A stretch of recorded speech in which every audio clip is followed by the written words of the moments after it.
It is Friday, ladies and gentlemen, and we got a lot to unpack on what is the number one source, the number one commentary site in terms of Alabama football news, notes, information, and content. This right here in my own words with yours truly, Stephen Smith of Touchdown Alabama Magazine, coming to you as always from Tuscaloosa, streaming this to you through YouTube. And speaking of YouTube, if you haven't already done so, go ahead, hit that subscribe button right now and turn on all of those notifications so that you can have the best in alerts, information, content coverage on your Crimson Tide. It's because of you, the Alabama football fan base. We are officially over 9,000 now, over 9,000 subscribers strong here on the network. But as I mentioned, we got a lot to get to, a lot to unpack, a lot to digest, dissect, talk about when you discuss the Crimson Tide.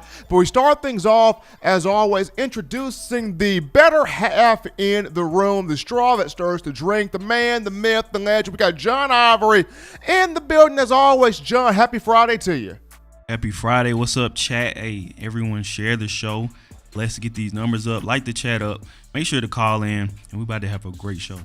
About to have a major show indeed, John, and we want you being a part of it by calling 205-448-1358. The number again, 205-448-1358. And one more time, 205-448-1358. Want to hear your voice heard on this show. Whether it's you discussing Crimson Tide, whether it's you calling the event, just what do you want to bring to the table? Definitely looking forward to hearing you guys' voices on the channel. Also, going to be awesome to get a chance to speak with the lead scouting and recruiting analyst for Touchdown Alabama Magazine, one Justin Smith. That's the 2021 recruiting class continuing to heat up. So it's going to be awesome as he's back by popular demand a little bit later on in the show. But we start things off here with an update. 3 more players tested positive for the coronavirus for the Alabama football program, and this took place this week. But the good news is despite the fact that the cases have grown to 8, confirmed cases, that being all 8 players that tested positive showed asymptomatic signs, which means they are less likely to pass the disease on or transmit the virus to anybody else. So, and then also in the second round of testing, in the first round, people were kind of panicking because 5 players tested positive the first round of testing. So people thought, okay, if 5 tested positive here, would it grow to 10, 15, and what have you? But the second round of testing, only 3 individuals tested positive. So what this means is Nick Saban, Coach Saban, the Crimson Tide medical staff getting a better handle on everything, making sure that this does not transmit, does not get passed on. So even though the confirmed cases of coronavirus in terms of the Alabama players has grown to 8, the guys have showed no asymptomatic symptoms, meaning that they're not being transferred over to anybody else. So that's just a little update there. But as we jump into now, topic number 1 here of the conversation, and it's interesting how Reggie Bush, college football legend Reggie Bush, since within my generation, and this would be since the turn of the millennium, since the year 2000, whether you liked USC, whether you hated USC, Reggie Bush was the man. People watched college football. People watched USC, the Trojans, to see what was Reggie Bush going to do next. Was he going to juke somebody out their shoes? Was he going to stiff arm somebody? Was he going to put the ball behind his head? Was he going to flip and go airborne into the end zone? People wanted to watch Trojan football and college football to see what was this young man going to do next. He was a very entertaining, electrifying, transcendent college football player, and happy to know that now he's been reinstated back with the Trojans after a 10-year period to where the program distanced itself from him. But he's now an analyst for Fox Sports College Football, and he dropped his top 5 list for running backs in the 2020 season. And at number 1 he had Najee Harris of the University of Alabama. Kind of cool having one California native pay homage to another young man from this very same state. And Bush talked about, Najee's ability to muscle through guys, hurdle over guys, how shifty the young man is, his size at 6'2", 230 pounds. Bush referred to Harris as the most complete back of any back on the top 5 list. He mentioned how this young man is the same size as your average middle linebacker in the NFL. Also talked about how, Harris plays in the SEC. He's a grown man in a big boy conference. He plays against the best in defensive coaches, the best in defensive players, and how he's kind of able to frustrate a lot of those guys, just showering praise there on Najee. But the biggest two things Bush mentioned were how Najee is a more athletic version or a more athletic Derrick Henry. He also said that Harris has all the potential, all the capability, all the traits in the world to, win the Heisman Memorial Trophy. And those two things are what we're going to digest, dissect, bring to the table, have a conversation and a dialogue on. Najee Harris, a more athletic Derrick Henry, and then Najee Harris, all the capability, all the talents, all the tools to win the Heisman Trophy. And here on the show, John, we've had fans, callers to call the show. We've had people to leave voicemails on the show. We've even had people to interact with us on the show page, the Twitter show page, at In My Own Words TDA on Twitter. That's at In My Own Words TDA. And if you haven't done so, ladies and gentlemen, we greatly encourage you to follow the Twitter page as we're providing a lot of content on that entity as well. But a lot of people have been conversating about, can Najee Harris do it? Can he have a Derrick Henry type of season? Is he capable of putting the team on his back like Derrick did? Can we see Najee unlock that inner beast and just really, truly take over the college football landscape? My uncle, who's a diehard Derrick Henry fan, is always calling my phone 4 times a day going, Steven, when are we going to have that next Derrick Henry? Is Derrick coming back? Is Derrick going to be back in college football? And I have to say, Derrick's gone. He's in the NFL now, and he always hits me with, man, he gone. Like, when are we going to have another Derrick Henry back in here? So for a lot of the fan base, the question has been, can Najee Harris put together, a Derrick Henry type year? Can he bring to life the comparisons that he gets to, one Henry? And both guys, believe it or not, have a lot of similarities. I know people don't like comparisons. People hate comparisons most of the time, but these two have many, many similarities. I mean, first and foremost, both guys, physical specimen. They take great care of their bodies. 6'2" and taller, 230 pounds plus. Both guys, 5-star running backs. They both came in star-studded recruiting classes. Derrick Henry 2013, Najee Harris 2017. They both were Mr. Football for their respective states coming out of high school. Derrick Henry, Florida. Najee Harris, of course, California. Both guys had thoughts of transferring.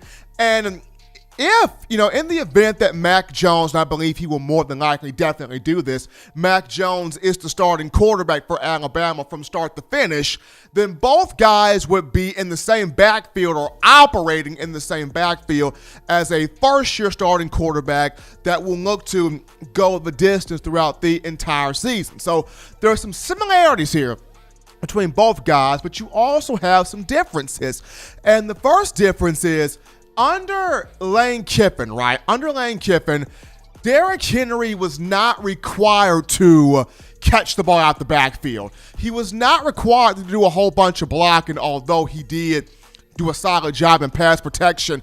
But Derrick Henry's role was pound that rock. run, run, run, run, run. We're going to feed you. We're going to give it to you some more. We're going to run you some more. We're going to run you some more. We're going to pound it some more because, Derek, we got a beefy offensive line.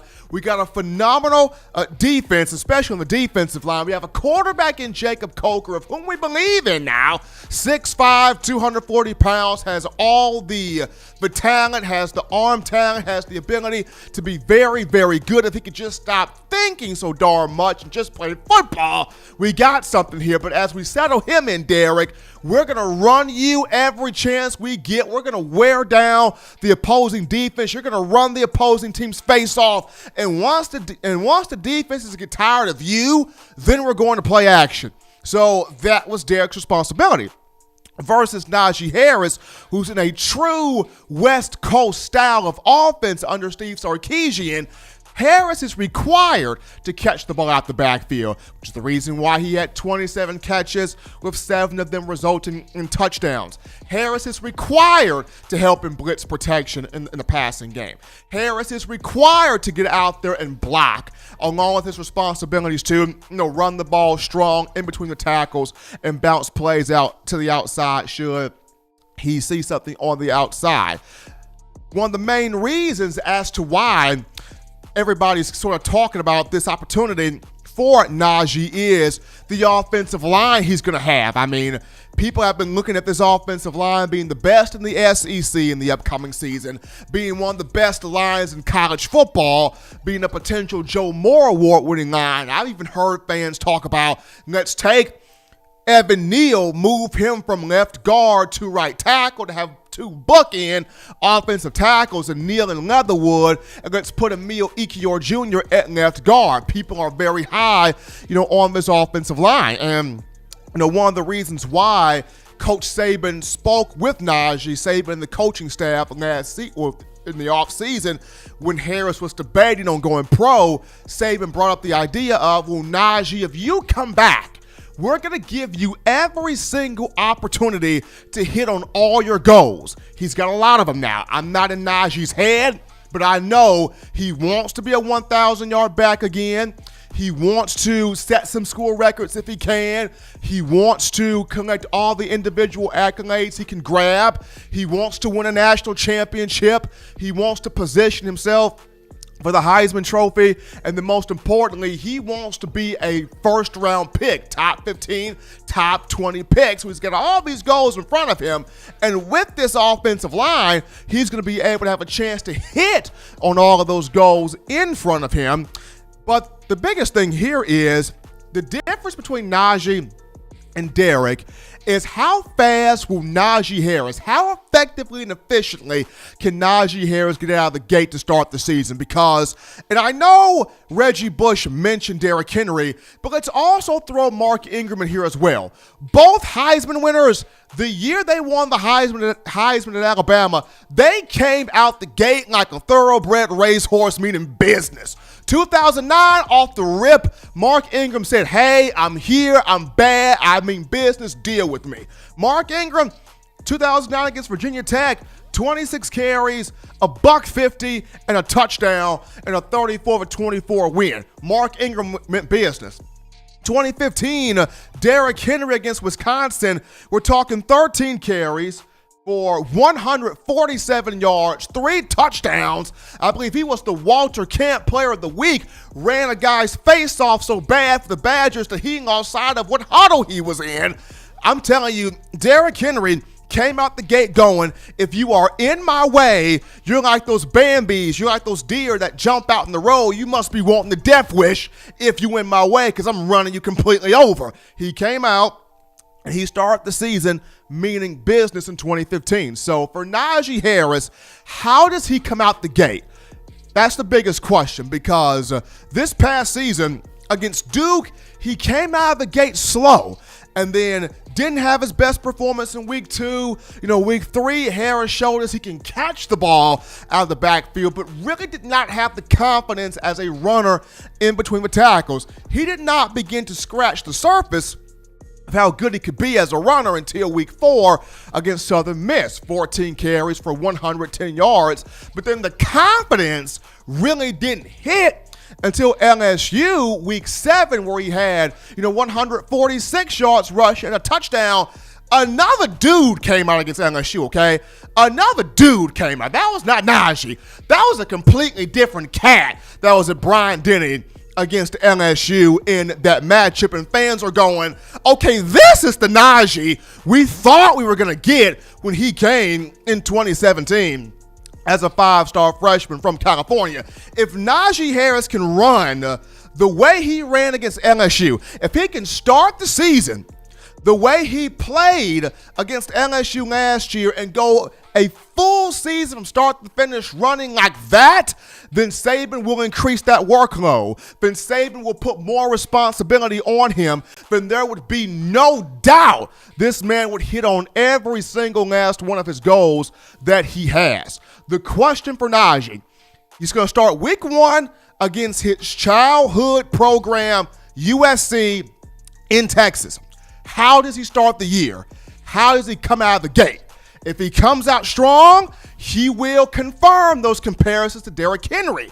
If he sputters and rumbles around and can't get quite going, then you're looking at guys like Brian Robinson and Trey Sanders and Keelan Robinson and the freshman trying to get the juice going. So it depends on how does Najee Harris come out of the gate to start the year. But folks, we take our first break here on the show. We're just getting started here. Don't touch that dial. When we return from the break, we unpack your phone calls, your thoughts, your tweets, your questions, your chats, your concerns right after this.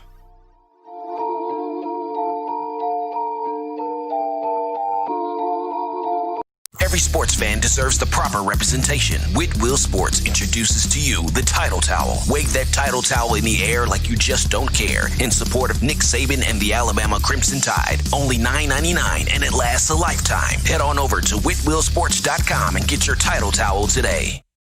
Touchdown Alabama Magazine is Alabama football's premier publication. A subscription to Touchdown Alabama Magazine is the perfect gift for any Alabama fan. For exclusive news and information, recruiting updates, a free annual print magazine, and more, go to touchdownalabama.com and click join. Only $5.95 per month or pay $49.95 for a full year subscription. That's a saving of almost $22. Go to touchdownalabama.com today and roll Tide.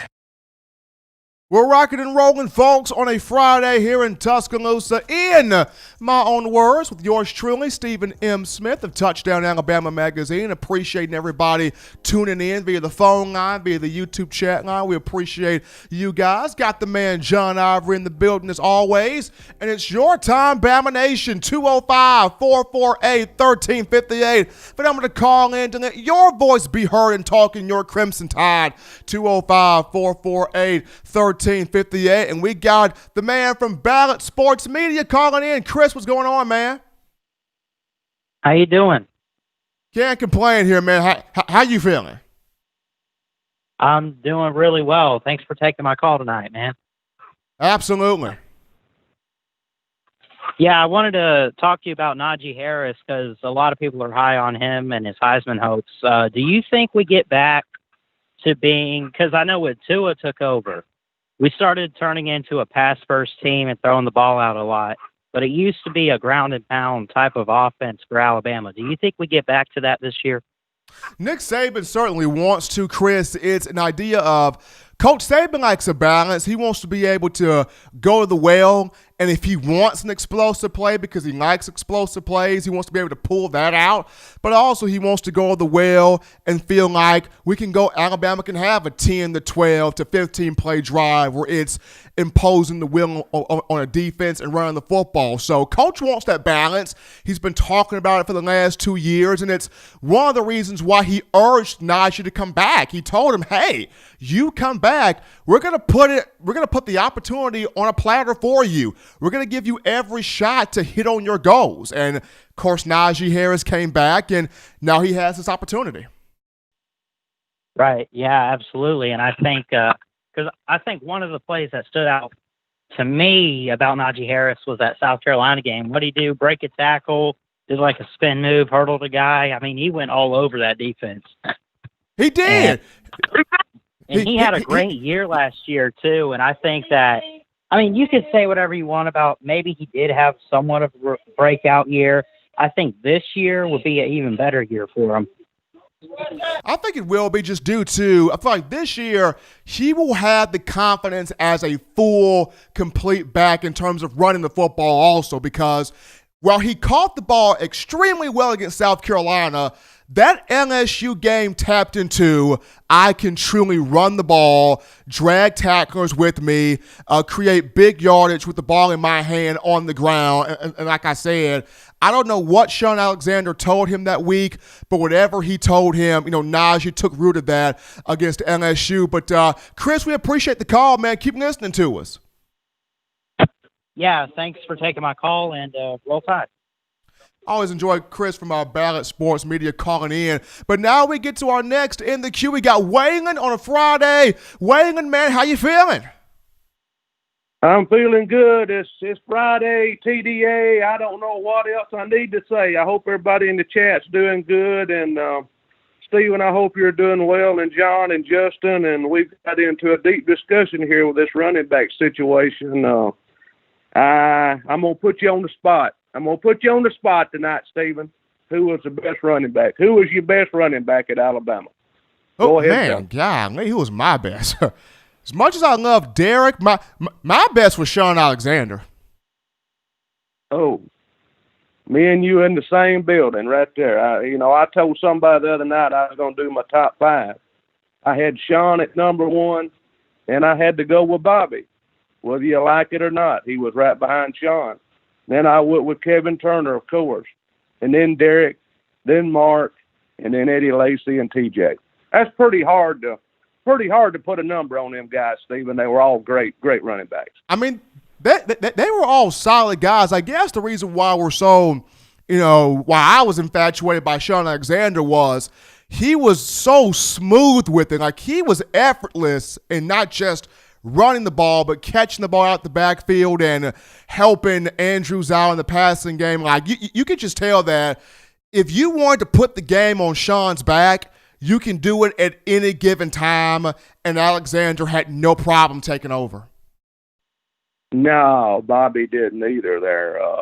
Both of them was that way. Sean just, he was unreal, he was just, he was like a game you play on TV, it just never stops. I mean, it was just unreal. But a lot of people in the queue, and a little short poem here tonight. We want to get some more people in the queue, time to talk. So we're going to go ahead. Hope everybody has a good weekend. Lord willing, we'll be back on Monday. Everybody stay safe, and we'll try to end it up like this. In 2020, the corona has taken over. We've lost our classes and our practices too. As the bear looks down, wearing his mighty hound, he gives us the strength and courage not to be worried and never give up or go down. As he was lifted up in Memphis when he won 323, that reminded me then. It makes me know now that COVID-19 will never, ever stop Alabama from taking the SEC West down. All right, we'll see everybody on Monday. Y'all have a safe weekend. Bye-bye, Steven. Appreciate that, Waylon. We got another call in the queue. You guys lighting this up so far this Friday. You're live on In My Own Words. What's going on? Peace. What up, Steven? Doing good, man, and yourself?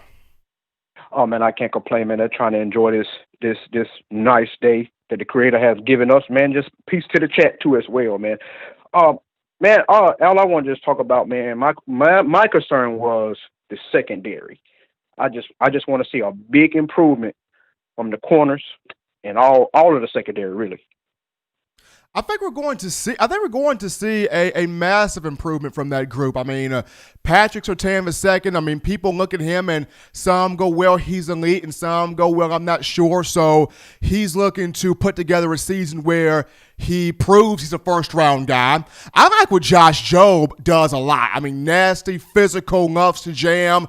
If he can just have the confidence to, be physical but not draw a penalty, That's the biggest thing with him. I think he's gotten better with that. I think Jordan Battle is a highlight safety. He takes a step up. Daniel Wright's ready to lead, and even guys like Ronald Williams Jr., the JUCO corner. I think he comes in here. He finds him a spot. So you're going to see a much improved secondary. The biggest thing from all of this is Alabama kept the coaching continuity on defense. So you've got Carl Scott here another year. You got Charles Kelly here for another season. And then the brainchild of all of this is Nick Saban. So you kept the coaches on defense. You've kept the camaraderie on defense. I think the secondary takes a jump forward. Yeah, I'm looking forward to the season and all, man. I just want to make this quick, man. Y'all enjoy our weekend. Y'all be safe out there, man. Roll Tide roll. Appreciate it, man. We're getting some callers here on the show, but we got to go to our next break here, folks. Don't touch that dial. Still rocking and rolling here on a Friday. Upon our return, we got the man of the hour. We sit down with the legendary lead scouting and recruiting analyst for TDA, Justin Smith, talking 2021 class. You don't want to miss it. We're coming back.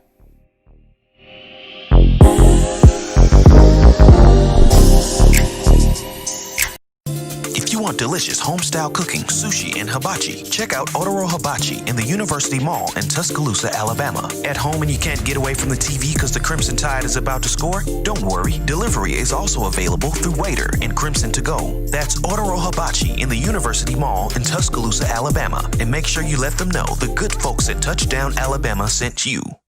Touchdown Alabama Magazine is Alabama football's premier publication. A subscription to Touchdown Alabama Magazine is the perfect gift for any Alabama fan. For exclusive news and information, recruiting updates, a free annual print magazine, and more, go to touchdownalabama.com and click join. Only $5.95 per month or pay $49.95 for a full year subscription. That's a saving of almost $22. Go to touchdownalabama.com today and roll Tide. Back into the show, ladies and gentlemen. We got the man, the myth, the legend in the building. Touchdown Alabama lead scouting and recruiting analyst Justin Smith, back by popular demand on this Friday. Justin, as always, man, it's fun. You've been busy, you've been grinding, but you're back in here, man. How you feeling?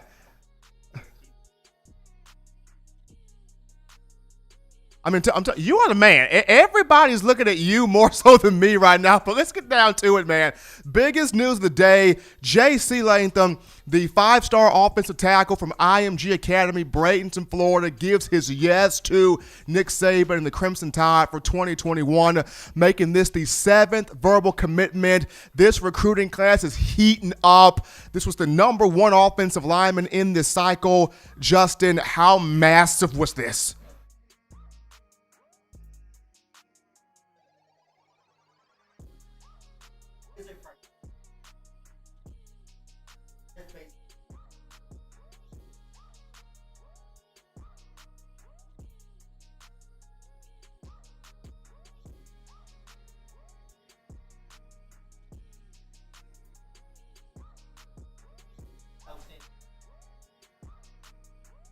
Bit of a leaner frame. He really carries the 300 pounds really well. This is a kid who carries that 300-pound weight like a guy who's 20 pounds lighter. So I'm really impressed with this mobility. I really like the way he gets off the football when he's run blocking. So there's a lot to like about J.C. Latham. This is a massive kid. He's a true 6'6", a true 300 pounds. When I got a chance to see him in action against Hoover High School this past season, he was really impressive just based off his size alone. When you see a guy who stands at 6'6" and weighs more than 300 pounds when he's going against high school players, you see that his size really sticks out. And he also stood out when he walked into the Under Armour Future 50 Media Day room. This is a huge kid, and it's a huge gift for Alabama for multiple reasons. Now, you were at the Future 50 All-America camp. You were there, and I remember you spoke about how you got a chance to talk to him, be around him, and at first, it really didn't seem like Latham was high on Alabama. Now, Alabama was messaging him and contacting him, but it seemed like at first, LSU had more interest, Georgia had more interest, Ohio State had more interest. There were more schools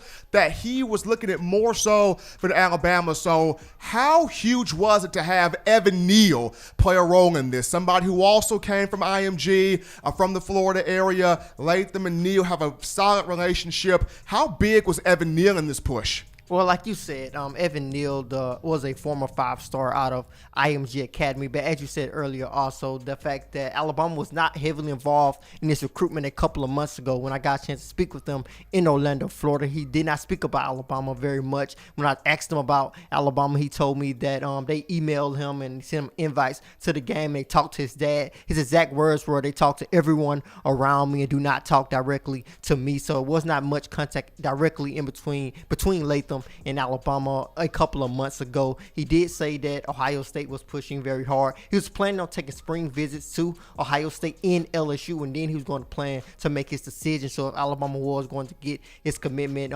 if those visits were to happen, Alabama may have to possibly flip him from LSU and Ohio State. But since all of those visits were canceled, Alabama's coaching staff picked up their push for Latham, stayed in contact with his family members like they already were, and picked up heavier contact with Latham, and also depended on Evan Neal, a guy who J.C. Latham can look at and say, yo, he came from IMG Academy, quickly rose up Alabama's offensive line depth chart. So this is huge for Alabama, and I think Evan Neal played a huge part in that. Folks, if you're just tuning into the show here on Friday, we got Justin Smith, the lead scouting and recruiting analyst for TDA, live on In My Own Words in studio. Justin, so this is huge for IMG, but this is huge for Alabama. Just seeing how the IMG connection, you've got Evan Neal from the program, you've got Trey Sanders, you've got Dylan Moses, and now the young man J.C. Latham commits. But now we look at the Brockermeyer twins, two guys that the Alabama fans are really excited about. They want to know what is going to be the move for these two. And I remember a picture of James Brockermeyer, the 4-star offensive lineman, appeared on Twitter, him wearing an Alabama shirt, and people lost their minds. I think I flipped over my bowl of Captain Crunch, looking at that. So when you look at the Brockermeyer twins, the last time we spoke, you said that sometime in July, look for them to potentially make their move. Yeah, it's definitely still a possibility for them to announce their commitment this summer. As I said when I was last on your show, In My Own Words, I did say that their commitment could come this summer because their visit schedule during the football season will be very tight. They will not have many opportunities to get out of the state of Texas and visit different schools because the Brockermeyer twins' older brother is a part of the Texas Longhorns football team. So they are trying to go to as many games as possible, especially with their dad stepping down from SMU's coaching staff and actually joining their coaching staff, their high school coaching staff, and becoming the offensive line coach for the Brockermeyer twins for their senior season. So them as a family are going to try to get to Texas as much as possible to support the Brockermeyer twins' older brother. So they're not going to have too many opportunities to visit too many different schools. But as I also said, their dad did tell me that they feel very comfortable about the schools that they are considering, feel comfortable with those coaching staffs, feel comfortable with the visits that they have already taken. Their dad kind of already understood and kind of predicted already that they may not be able to take any more visits throughout the summer. So they kind of had that in mind. So I think a commitment from those guys could come this summer, and I think Alabama is still in a good position. Another guy we'll look out for is Dallas Turner, a 4-star defensive end out of Florida in the coming weeks. A guy who could verbally commit to Alabama. I think Alabama's coaching staff and the entire University of Alabama has really impressed his father and his entire family. They actually got a chance to talk with his father, DeLon Turner, and he actually told me that he was very impressed with the University of Alabama, not only the athletic side, but the business side, the athletic side, as well as the academic side. So Dallas Turner's a guy to look out for as well. Another guy here, Justin, that we have to talk about, and you got a chance to speak with him, is Tim Keenan, the 4-star defensive lineman out of Ramsey High School here in Birmingham. And the crazy thing about it is, Coach Saban has done a phenomenal job recruiting the Birmingham area for defensive linemen, from Marcel Darius down to Deron Payne to Quinnen Williams to DJ Dale. I mean, if you want to go and get you a defensive lineman, hop to the Birmingham area because Nick Saban goes right there to get those guys. And, Keenan has a relationship with Quinnen Williams. He liked what Deron Payne did. So how involved are the former players from the Birmingham area in terms of defensive linemen? How close are they with Keenan And when you've talked with him, what kind of vibe has he given you? What is he working on, this season? Well, I think he's really close to DJ Dale, just based off the age difference. I think those guys are very close in terms of age, so I think he's very close to DJ Dale. He also has a very close relationship with Quinnen Williams. He actually worked out with Quinnen very recently, so I think his relationship with Quinnen is very good. And he also looks up to Deron Payne. He really likes the fact that those guys came from the Birmingham area and really blossomed at the University of Alabama on their way to the NFL. So that really stands out to Tim Kennon III. And when I got a chance to talk with them, you guys can check out the last episode of The Process when I got a chance to talk with the 4-star defensive tackle out of Ramsey High School. He did tell me that Alabama is still pushing, but so are so many other SEC schools. I think Alabama's in a good position with them, but this is going to be a dogfight, really a battle for this 4-star defensive tackle. How much of a dogfight we talking here, Justin? We're talking about a dogfight that's possibly going to last until early signing day, or possibly national signing day in February, because he wants to make his decision around that time. He really wants to evaluate all of his options. So Alabama's going to have to fight to pull in the next possible Birmingham great defensive tackle. Now, one of the things you mentioned to me off the air here is he has some different things that he's trying to look for in terms of Alabama and wanting to know, why do the players transfer, just talk about like what is going into Kennon's decision in trying to come to the Crimson Tide, because there was a lot you laid out to me that's going into his decision. Well, he did say on the show that he will factor in how many players are transferring from a school, which is something that's happening across college football. A lot of teams are getting hit by players hitting the transfer portal, but he will say he will look at why those guys are hitting the transfer portal. And of course, Alabama has had quite a few transfers over the last couple of weeks, and I think he's going to look at every school that has those transfers and wondering why they transfer. I think he's going to just look into that. I think a lot of recruits are going to look into that. And as I said, a lot of other schools are getting hit by those transfers. And if that does happen to hurt Alabama, I think the fact that he's close with guys like Deron Payne, Quinnen Williams, and also DJ Dale, I think they can help circumvent that if Alabama's coaching staff, if that stands in the way of him possibly choosing Alabama, that fact that they have a lot of transfers.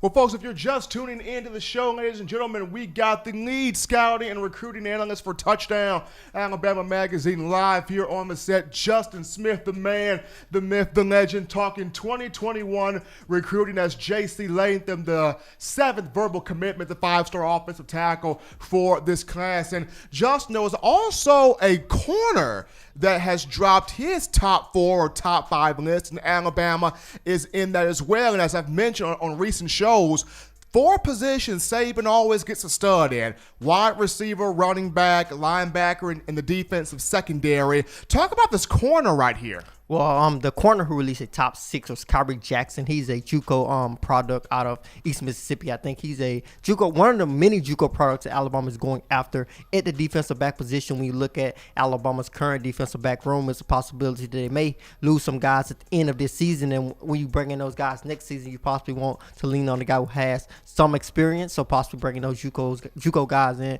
could really help Alabama. And when you look at Alabama's defensive back room from that side, but also Alabama's former 2021 defensive back commit, Latrell McCutcheon, actually dropped a graphic and included Alabama. And I think a lot of Alabama fans starting to question, is he still considering Alabama? Yeah, he is still considering Alabama. When you look at Latrell McCutcheon, he's a pretty athletic kid. Unfortunately, he was unable to play his entire junior season due to a leg injury, but he's working back to get back to 100%. And I think he's close to 100%. His dad told me that he's constantly working and constantly getting better. And he also told me that Alabama is still considered one of his top schools. So Latrell McCutcheon and Alabama still look to be on solid ground. And when he verbally committed to Alabama at first, he did tell me he had a great relationship with Carl Scott and also Alabama special teams coach Jeff Banks. Those guys are really known inside the state of Texas. So I think Alabama is in good shape with Latrell McCutcheon. I think he will give Alabama another look. Now, Justin, I know you are constantly on the road here. So for me, Jeff Banks dropped a graphic on social media a couple of days ago, and it highlighted the 9 true freshmen that started last year, the 25 true freshmen that played it all, and basically saying how the coaching staff is just tired of people having this myth, this misconception, oh, Alabama does not play true freshmen. When young recruits see the coaching staff is behind, if you're good and you're a young guy, we're not afraid of putting you on the field. What does that do for a young recruit seeing the coaches are behind? We're getting the best talent on the field, and if the legend is a freshman, so be it.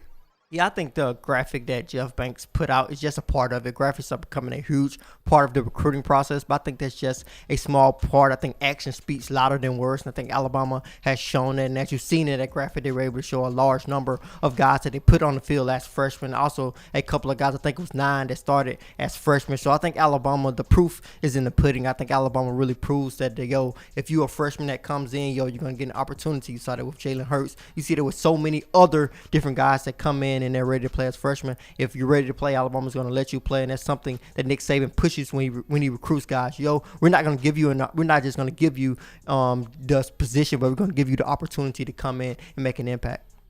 It's the University of Alabama, folks, where legends are made. But here at Touchdown Alabama Magazine, we have the legendary scouting and recruiting analyst Justin Smith here live on the show, in my own words, breaking down this recruiting class. Justin, as always, man, we appreciate you coming on. Enjoy your expertise, your viewpoint. We know you got to get on the road because you got that cot somewhere at a recruit's house ready to get down some more scouting and some more information. But until next time, man, we appreciate having you on. We're going to go to another break here, ladies and gentlemen. Upon our return, we unpack more of your thoughts, your calls, your questions, your viewpoints right after this.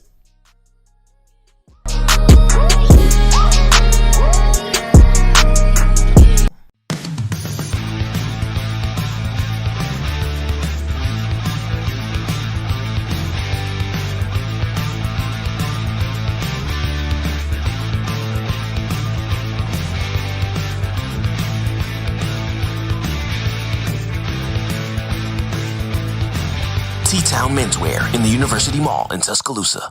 Touchdown Alabama Magazine is Alabama football's premier publication. A subscription to Touchdown Alabama Magazine is the perfect gift for any Alabama fan. For exclusive news and information, recruiting updates, a free annual print magazine, and more, go to touchdownalabama.com and click join. Only $5.95 per month, or pay $49.95 for a full year subscription. That's a saving of almost $22. Go to touchdownalabama.com today and roll Tide. We're back in, folks, to the action on the hottest show on the streets, the best form of Crimson Tide football. News, notes, and information in the game, in my own words, with yours truly, Stephen Smith of Touchdown Alabama Magazine. Got the man John Ivory right here, as always. It's great to get a chance to sit down with the lead scouting and recruiting analyst for TDA, Justin Smith, as he always does, dropping the best of knowledge on the recruiting trail. But it's your time, Bama fans, 205-448-1358, and I'm going to call in to let your voice be heard on the show. 205-448-1358, and one more time, 205-448-1358. You can also text with that number and leave a voicemail with that number. If you haven't done so already, be sure to hit that subscribe button and turn on all of those notifications so that you can have the best in news, notes, and coverage on your favorite football program, the Alabama Crimson Tide. But as you're getting your thoughts together here, some more big news in regards to college football.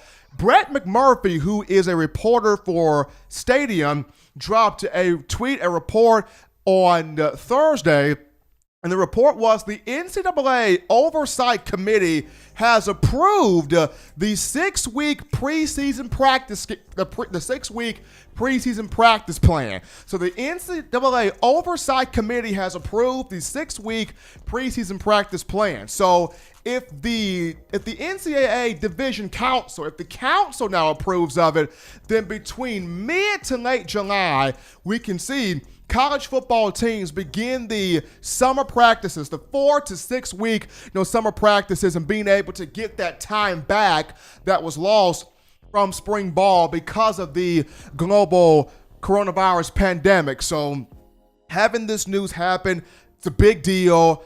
Crimson Tide, other programs in college football have been wanting this. So the NCAA Oversight Committee has approved the 6-week preseason practice plan. So now we are waiting on the Division Council for their approval, for their consent, for its cosign. Once we get that cosign, which according to McMurphy could come the early part of next week, we can start the summer practices. But we go live to the phone lines right now as we pick up another caller. You're live on In My Own Words. What's going on? Hello, Stephen and John. How you guys doing this wonderful Friday evening? Man, we are doing fantastic. Can't complain here. The sun is out. We get to talk Alabama football. We had the man Justin Smith on the recent segment. We're doing great. Good. I heard Justin, and I tell you, it was outstanding hearing that good news about the recruiting, that it's going to be looking good for Alabama, hopefully this coming season, and you and John there keeping it alive. And I mean, it's just a wonderful day. I'm just so proud of you guys and just for keeping us updated and on the beat with what's happening with Alabama football. You guys just keep doing what you're doing. Awesome job. Appreciate it. You enjoy the rest of your Friday. I sure will. You all have a good one now. Roll Tide to you both. Well, okay. As always, we got the Perry County group calling in. We appreciate those guys, as always, showing us the love here on the show. But just getting back to wrap up that topic, it's good that as much as it was painful not to have spring ball, and believe you me, it was painful. As painful as it was not to have spring practice, to be able to have an opportunity to have a 4 to 6 week practice period, which if this is approved by the Division Council of the NCAA, then we can start having these practices between mid to late July. So that comes from Brett McMurphy of Stadium. Also, I know this young man is no longer at Alabama. He's in the NFL now, drafted by the Denver Broncos, number 15 overall pick. But folks, look at this video of Jerry Jeudy. Look at the feet that Jerry Jeudy, picking dirt off the ground. I mean, the footwork, the agility, the pace, the change of direction. I mean, whomever is playing fantasy football. John, are you playing fantasy football this year? I might play. Yeah, I might play. I mean, if you do, John, don't draft Jerry Jeudy, because if you draft him, we're going to bite. If you take Jerry Jeudy from me, John, you and I are going to throw hands. Because looking at this video, I mean, fantasy owners are happy right now. The Broncos front office is real happy right now. Drew Lock is giddy with glee right now. I mean, Jerry Jeudy, to me, rookie season, I'm going to call it right now, he's going to probably have 50 catches for 850 receiving yards and between 6 to 8 touchdowns. I'm calling it right now. I know the Broncos have Noah Fant, who's a really good tight end.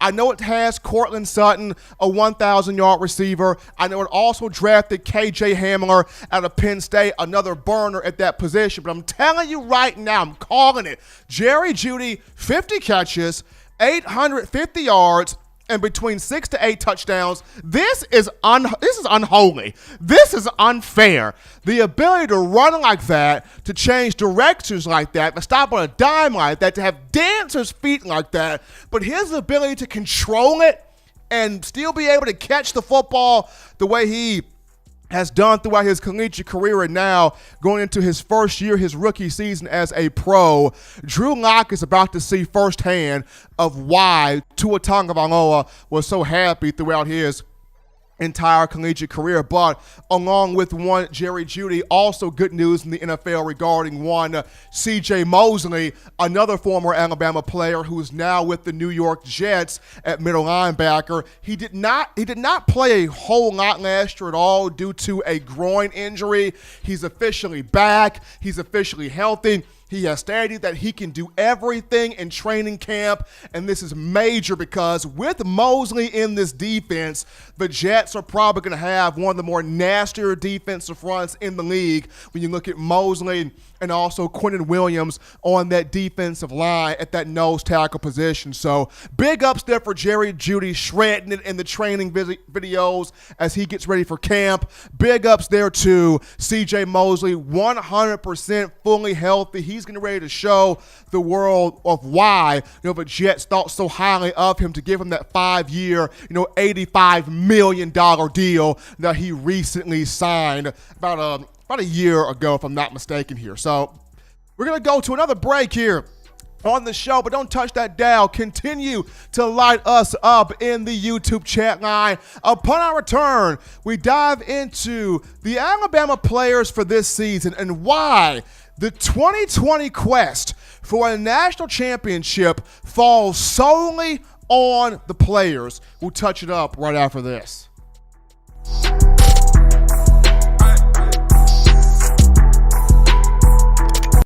If you're an avid Alabama Crimson Tide fan and you love to flaunt it, then show your Alabama Crimson Tide support by grabbing the All-Bama sneakers. They feature bold Crimson Tide graphics, so no one will be able to question where your allegiance lies. When you add these sweet sneakers to your Alabama Crimson Tide collection, go to stsfootwear.com and use the code TDAlabama for $15 off your purchase. That's code TDAlabama for $15 off your purchase. Go to stsfootwear.com and get your All-Bama sneakers today.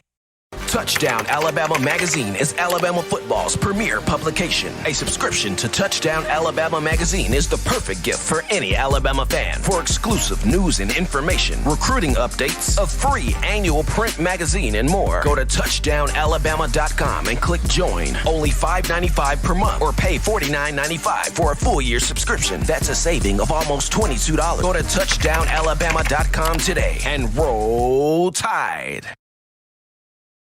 Rocking and rolling here on this TGIF edition of the show. Thank goodness it's Friday. In my own words, with yours truly, Stephen Smith of Touchdown Alabama Magazine. As always, folks, if you haven't done so already, go ahead and hit that subscribe button and turn on all of those notifications so that you can have the best updates, news, notes, analysis, and coverage on your Crimson Tide. But this season, the 2020 season for Alabama, the quest, the journey, the push for a national championship, it comes down solely to the Alabama players. Comes down solely to the players.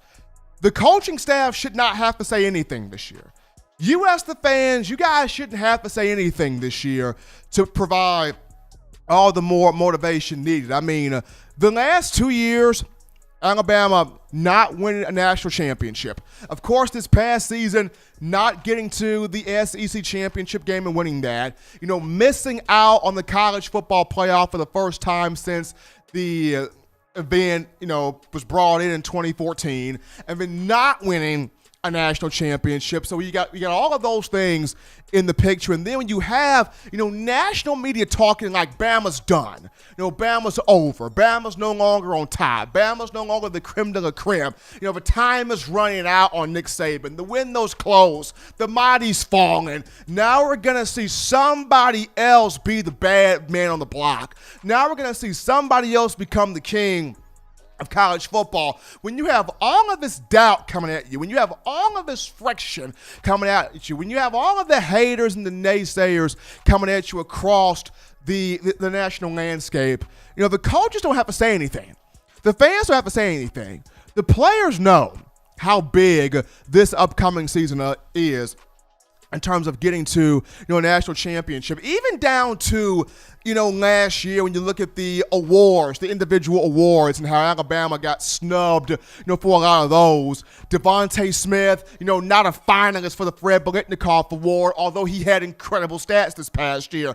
Xavier McKinney, who did everything for that Alabama defense except for sell hot dogs and beer, he was not even a finalist for the Jim Thorpe Award. So a lot of frustration, a lot of charged frustration is going into this Alabama team this year because they know people are counting them out. National media counting them out. National media hating on them. People saying, Bama's done. Nick Saban is no longer at the top of a college football mountain. So this year is really, really pivotal, for this year's team. It's a big year for this group, and not just the current players feel it, the freshmen feel it. Why do you think the freshmen are coming in here pushing so hard and challenging guys and throwing tweets out like, if you're not coming to Alabama, if you don't want to be with the Crimson Tide, then you just don't want to win? When you got freshmen coming in here talking that talk, there's a sense of urgency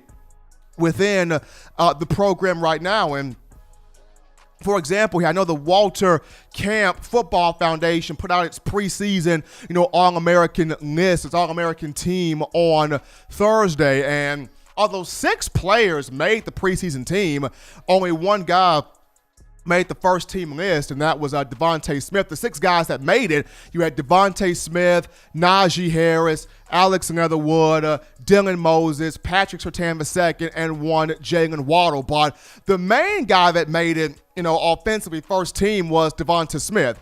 And that was great to see Smitty make it to represent the first team, just due to people overlook Smitty. People don't talk enough about Smitty.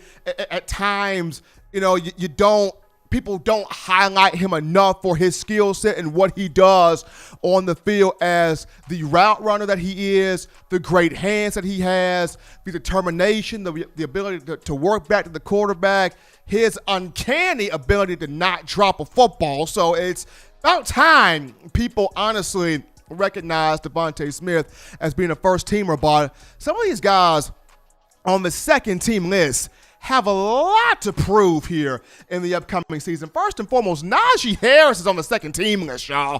First team for Walter Camp was Chuba Hubbard of Oklahoma State, and of course, Travis Etienne of Clemson. And going back to topic 1, the great Reggie Bush saying Najee Harris, more athletic, Derrick Henry, Najee Harris, all the capability to win the Heisman. He has a chance to have a very dominant year. Well, this is Harris's moment to show, Chuba Hubbard's all right.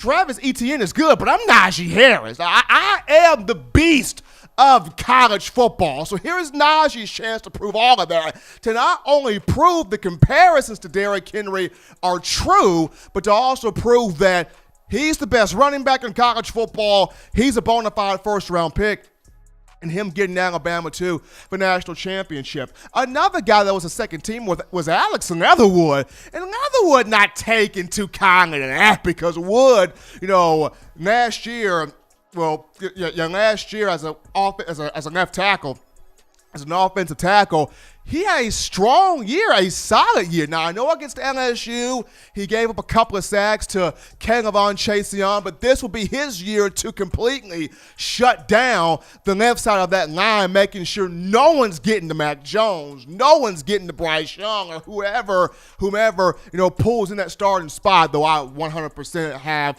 full-on belief in the cards that Mac Jones is going to get that number 1 QB spot. But this is the moment for Alex Leatherwood to prove I'm the best left tackle in college football. I'm the best offensive tackle, period, in college football. I'm the guy that's going to win the Outland Trophy. I'm a guy that's going to, navigate this front line to winning the Joe Moore Award. I'm getting the SEC Jacobs Blocking Trophy. I'm snatching every single honor I can get my hands on. So this is a big year for Alex Leatherwood to show people that he can neutralize the speedy, he can neutralize the quick twitch, he can neutralize some of the more experienced edged pass rushers in the sport. So that's Alex Leatherwood.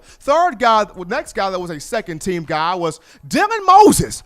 Boy, is Dylan charged up to snatch back everything that was taken from him because of an injury. He didn't even get a chance to play last year. Now, this year, he's eyeing the Butkus Award, the Chuck Bednarik Award, the Bronco Nagurski Award, the SEC Defensive Player of the Year. He's eyeing every award in its face and saying, I'm coming after you, and snatching all of them. He's coming after all of them. And he's looking to be, first round pick, top 5, top 10 guy to captain this defense, to get this group back to being a top 5 unit across the board, across the landscape, and getting it to a national championship. The next guy here, Patrick Surtain II. We've already talked about him. Some people look at him as an elite guy. Some people go, I'm not sure. Sometimes he choked. Sometimes he got bodied by receivers. I'm not sure about Patrick Surtain. This is his moment to bow up. This is his moment to boss up. Not make boss statuses, but make boss moves. This is Patrick Surtain's moment to boss up and have an incredible year locking down his side of the field, whether he's in an outside corner, whether he's in the nickel spot, and that star role, him to show he is legitimately first-round pick, lockdown defensive back, breaking up on passes, creating turnovers, creating interceptions. This is the year for Patrick Surtain. the second to put it all together. He's got the genetic makeup. His father, Pat Surtain, played in the league for both the Kansas City Chiefs and the Miami Dolphins. So this is the son's year to do his thing. And then last but not least, Jalen Wardo. And I don't understand why he was second team. I don't think people respect Jalen Wardo as a receiver. I mean, this was the same brother that had 848 receiving yards as a freshman and 7 touchdowns. I believe he had 4 100-yard games as a freshman, including 113 yards and a touchdown against Georgia in the SEC title game in 2018. And then this past year, despite the fact that he only touched the ball 293 times, 33 catches, 560 yards, and 6 touchdowns, people don't give Waddle enough respect for his output as a receiver. Oh, they respect him as a punt returner. Oh, they respect him as a kick returner. And even at that, I don't think Walter Camp respects him as a kick returner because they got him on the second team list. But here's a moment for Jalen Wardo to show people I'm more than just a return guy, people. I can burn you at wide receiver. I know Judy had the sauce, Ruggs had the sauce, Smitty got some sauce. Baby, I'm Waddle. I got all the sauce. I got it. Polynesian, ketchup, tartar sauce, whatever you want. Barbecue, got it all. Hot, fan me. Jalen Waddle is ready to show everybody he's got all the sauce from a wide receiver aspect. So it's going to be fun, watching him and all the players show that this year, national championship year, it's on them. But you want all the news, notes, information, and coverage on your favorite program, the Alabama Crimson Tide. It's very simple to do here. You get this by downloading the Touchdown Alabama Magazine app from the iPhone App Store if you're rocking Team Apple, Google Play Store if you happen to have the Android phone. For your audio listening needs, we got you covered here on iTunes or Apple Podcasts, Spotify, Stitcher, Google Play, TuneIn Radio, Overcast.fm, iHeartRadio. We got you covered. If the good and gracious Lord sees fit, I'll be back on Monday continuing Crimson Tide football. But husbands, love your wives. Wives, appreciate, value those husbands. Children, do those things to legitimately not be bored. Get those 3 hearty meals a day, those 3 great laughs a day. Protect yourself. Protect those loved ones around you. Till next time, holla at your boy, Stephen M. Smith. This has been In My Own Words.